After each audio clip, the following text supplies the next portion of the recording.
Hello, good morning. We have the pleasure to meet María José Pérez Torres, specialist in the climate change.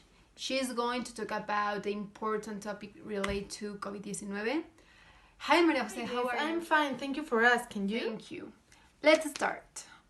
So could you tell me what is the current climate and environment situation of the world? Well, we have been seeing the climate change for years, and it was noticed until a couple of years ago because the situation today is serious. We have lost a lot of mass on the poles, and the warming of the atmosphere as our oceans are increasingly feared. That's horrible. Is that why we entered this emergency? Or what does the climate change emergency mean? Means that we only have 11 years for what the situations cannot change. That is why the measures has been taken to avoid them, because they may be problems or not in the long term, also in the intermediate term. Can you explain it what consists the Paris Agreement? Of course, the Paris Agreement, it builds on the convention and for the first time make all countries have a common cause to undertake ambitious efforts to combat climate change and adapt to its effects. You can know more about this topic in the article of BBC What is the Paris Climate Agreement. That is good, but what are the UN Sustainable Development Goals? Mention and explain at least 3 points that are sustainable, please. There are so many, but there are 3 in which I think they are very important. The first is clean water and sanitation that deals with clean and pure water with accessibility to everyone. The second is accessible energy because it employs many people in every way. And last but not least, underwater life, since it's our fault that we have been forgetting that underwater animals are just or more important than us. Can you describe what measures is taking Copenhagen City in order to transform themselves into a sustainable place? Drastic but concise, using renewable energy, using garbage to recycle, among many other things that seem wonderful. Oh, that is fantastic.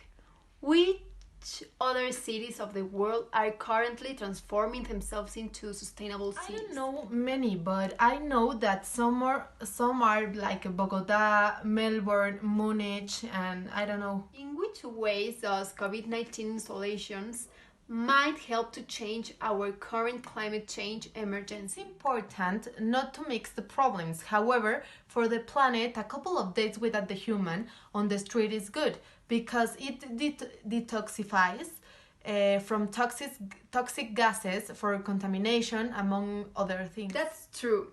Can you mention at least 2 positive effects that social isolation due coronavirus has had in nature?